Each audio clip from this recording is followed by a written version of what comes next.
Nusa Hulawano menjadi terpisah dan menjauh dari Pulau Induk Seram atau Nusa Ina, sehingga disebut juga di Pulau Terapung. Pulau itu hanyut menuju Pulau Saparua. Akhirnya jatuh ke Gunung Boai, di mana sebagian pulaunya putus. Sebidang tanah yang terpecah ini disebut molan. Bagian lainnya telah terdorong sedikit oleh arus, namun di sini juga sebagian pulau telah putus, dekat dengan Negrao Boe. Bagian ini disebut Pulau Pombo Boe. Sebidang tanah lainnya telah hanyut semakin jauh, ke tempatnya sekarang. Di sana ia dipegang oleh batu laut besar dalam bahasa tanah. Bahasa daerah kuno, juga disebut Jeru Purwanya. Jika diterjemahkan secara longgar, kata ini berarti, batu karang yang menampung segala sesuatu yang mengapung. Begitulah pulau itu dimakan berdasarkan kejadian dan akan diceritakan dalam reka story mitologinya.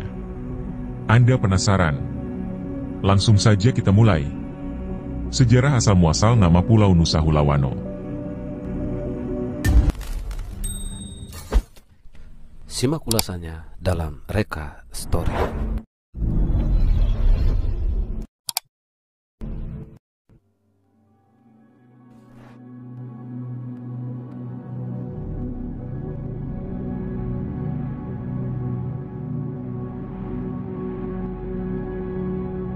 Saat itu pulau tersebut belum berpenghuni.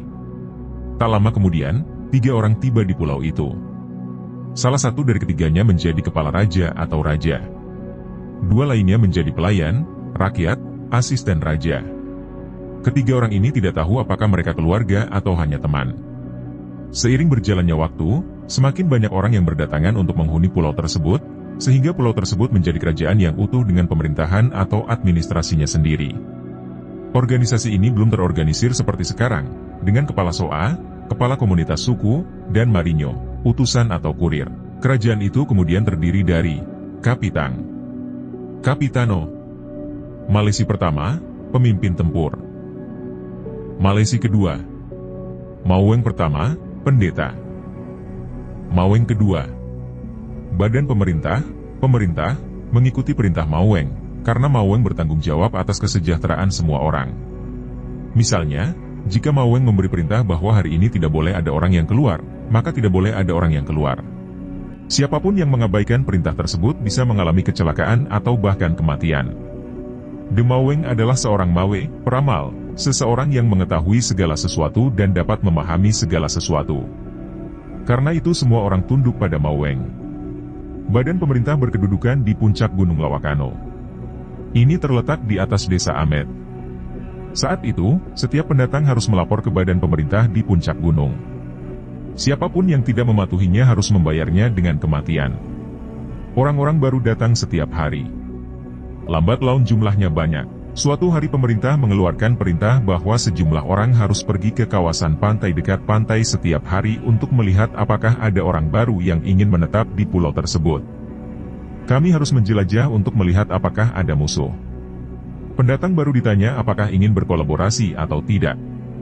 Masyarakat yang ingin bekerja sama dibawa ke puncak gunung untuk menghadap badan pemerintah. Mereka yang menolak bekerja sama dibunuh tanpa diadili. Tentu saja ada orang yang mencoba melarikan diri. Mereka biasanya kembali ke kampung halamannya dalam keadaan terluka parah. Suatu ketika seorang pria yang terluka parah kembali ke rumahnya, dia diinterogasi oleh teman-temannya.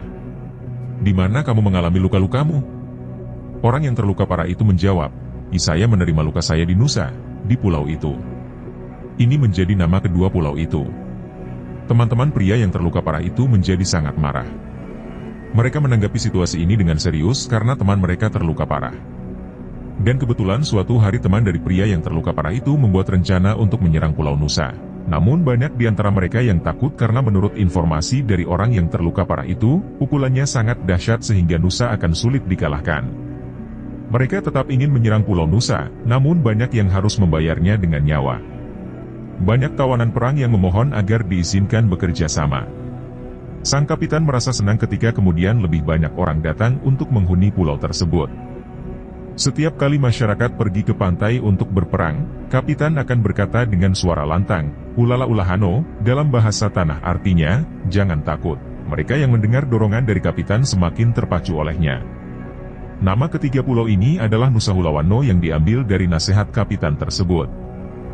Terjemahan ini kemungkinan besar salah, Karena dalam bahasa Tanah Seram, tempat asal penduduk pertama Nusa Laut, Hulawano artinya emas.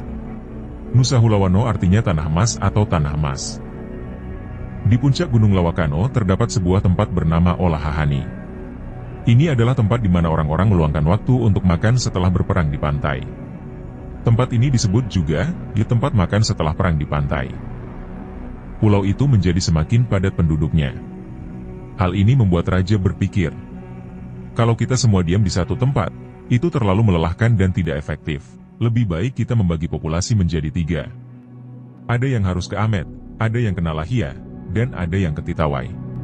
Sesampainya di tempat tujuan, setiap pemukiman membentuk pemerintahannya sendiri yang terdiri dari orang-orang yang dipilih atau diangkat.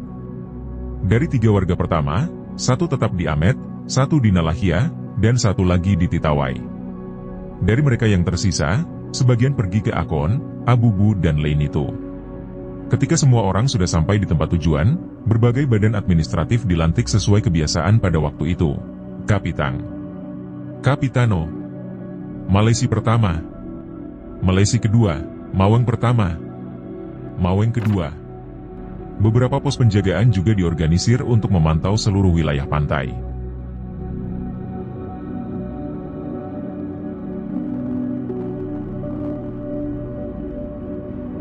Begitulah tuturan tentang asal-usul nama Pulau Nusa Hulawano. Pada part selanjutnya, kami akan melanjutkan pada reka story pertempuran melawan Kapitan Matarua dan Mata Ampat. Akhir kata, terima kasih telah menonton dan terima kasih pula bagi yang sudah like, share dan subscribe. Semoga channel ini tetap menghidupi kearifan lokal Maluku dalam menceritakan kembali mitologi-mitologi tua tentang asal-usul dan sejarah yang ada di Maluku. Apabila ada kata yang masih kurang dalam penjelasan kami sangat mengharapkan adanya kritikan dan tanggapan dari Anda semua. Silahkan beri komentar Anda agar dapat kami lengkapi sebagai bagian yang tidak terpisahkan dari proses belajar tentang kearifan lokal Maluku yang tetap hidup sebagai bagian dari kebersamaan kita. Salam hormat, Jang Pisah Katong.